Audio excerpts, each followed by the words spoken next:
Hi everybody, it's Nikki again. It is the eve of Christmas Eve, and I am making a video today because somebody has posed a question about my calibration factor, and I was thrilled. And basically the question was, don't I wear a sensor, and can't I get this information from my sensor? And I loved the question because I kind of ask myself every day, why am I doing this? And am I possibly doing an enormous amount of work to get at something I already have? And my short answer is, I don't have a short answer because I talk a lot. But so my answer is, yes, I wear a sensor, and that is how I can do a calibration factor, because if I don't have my sensor, I don't have an iSig, and that's what all of this is based on. And the rest of that is, this is an enormous amount of work, but it is not to get at something that's already available. It's to fill it all out and to give me more information. So I will say this. If you are bad at directions and you use one of these directional apps, I did a video about Waze. That's the one that I use. It's an app on my phone that I get directions from. So it's like a GPS, except it's not. And basically, you can put in your address, you can hit go, and it will tell you one step at a time how to get there. So that's great, except for I'm the kind of person that I need to know ahead of time a ballpark of what I'm looking at. I just like that. Not everybody needs it. Not everybody wants it. I understand that. But for me, it's a necessity. So what I do every single time is I plug in my address, and then as soon as it pops up with my directions, I will click on where I can go in and look ahead. So in 16 miles, I'm going to go here.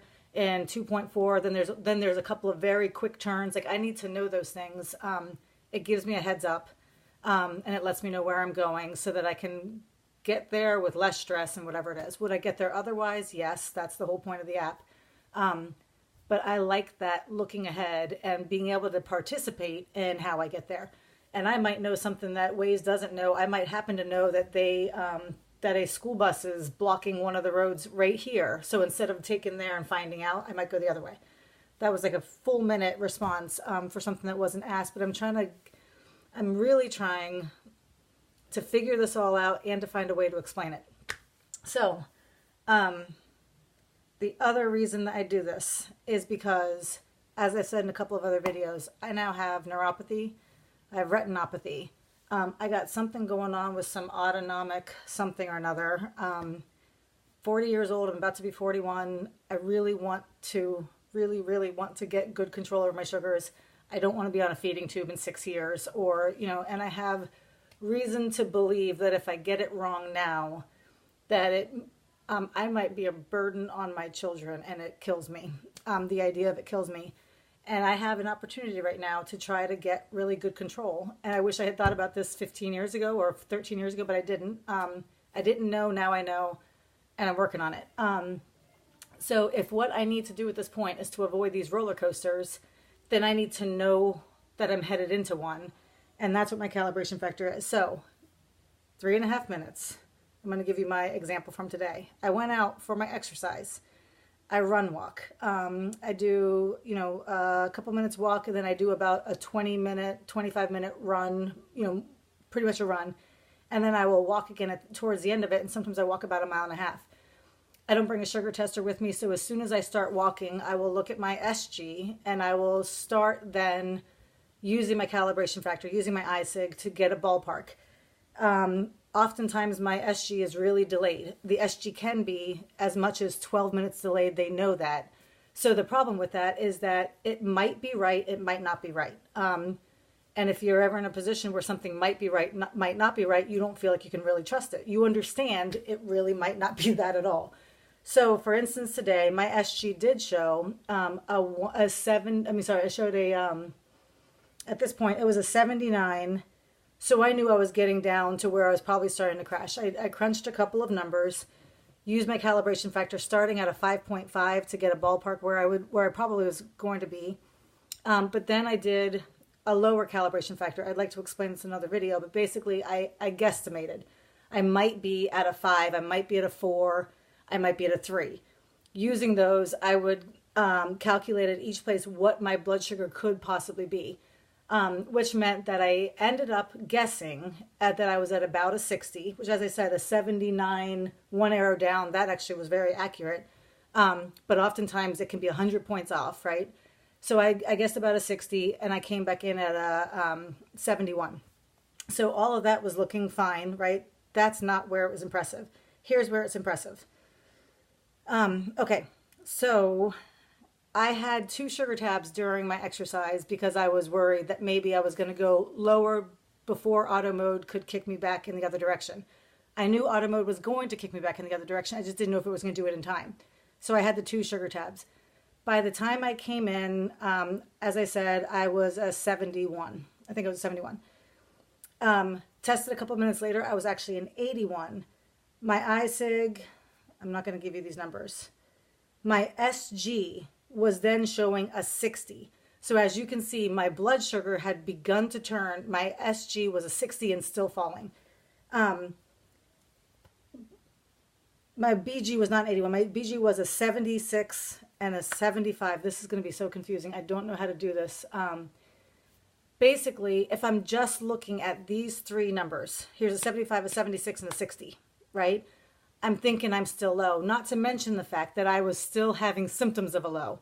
So even though I was no longer going low, I was continuing to show all signs of being low. So if I stopped right there, what I was going to do is continue to treat, right? Because that's what I do. Maybe not, maybe others don't do this, but this is what I do. I go, uh-oh, I'm still low. I'm coming off of exercise. I really have to be careful. And I begin to treat. I calculated my calibration factor because now I know to do this. First one was a 5.8. I know that my 5.8 means I'm beginning to rise. So I said, I'm going to hold off on treating anymore. I calculated again a couple minutes later. My BG was an 81. My calibration factor was a 6.1. My SG was a 58, one arrow down. So my SG was continuing to drop. My BG was going up, but really slowly. And my symptoms, I was still shaky and I didn't feel very good. So I was pretty sure I wanted to doubt the calibration factor, except I know not to. It's taken me a long time, a couple of months of a lot of data collection to get here with this. So I don't recommend somebody just to jump into it. But basically, this over 3 or 4 minutes, I'm watching this. My SG is continuing to drop. Okay, my SG is my number on my pump. That's why I can't trust my SG. It's delayed. So it's continuing to drop. I'm still shaky. My BG at this point was an 83. So it's climbing, right? But it's slow. And then the last time, about 10 minutes later, my SG was a 58 even. My BG was a 90. Okay, and I was still shaky. I was feeling better, but I was still shaky. One, if you stopped right there, might think, you know what, I can go ahead. It's safe to have a meal right now, or maybe a few more carbs or whatever it is. And that's typically what I would do. But I decided to do my calibration factor again. This time my calibration factor was a 9. A 9 means I am on the move and I'm moving fast. So with that information, I exited auto mode. I went back, I checked my screen, my graph screen, and saw that I had been in minimum delivery for the entire exercise session. So that at that point, let's say it was about an hour of minimum delivery plus the 2 sugar tabs. I exercised. This is a different kind of management from my old pump. But now I understand this is the new thing for me. This is how it is. I have to watch that rise after exercise because now I have all of these things kind of at play during the exercise to prevent this low. That's all wonderful. It does help me not crash, but the end is that I go high. But now that I know I'm going to, I can check my calibration factor to confirm that I'm rising. I can check my screen to make sure that my calibration factor makes sense. I'm like, okay, so I'm a 9. Does that make sense? Is it possible that that's just a screwy number? My screen shows I've been without insulin for 1 hour, right? And I'm like, okay, so it's not a screwy number. That's what it is.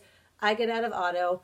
I don't do insulin. I'm not there yet. I might need to do insulin. But I have to be careful not to, when you're low, you're low. On the lower end, you're low. So I have to be careful not to turn around and cause a sugar crash. But what I know is that for this next hour, say, I'm going to check every 20 minutes. And I'm going to make sure that I'm evening out again. that's what I do. It's what I'm doing my calibration factor for. I really wish I had another example. I have 8 million examples. I'm doing this all day, every day. That's what I had. Oh, but God, it was 10 minutes. Sorry. Merry Christmas. Happy holidays. I hope you all sail through the next couple of days. Enjoy and happiness. Bye.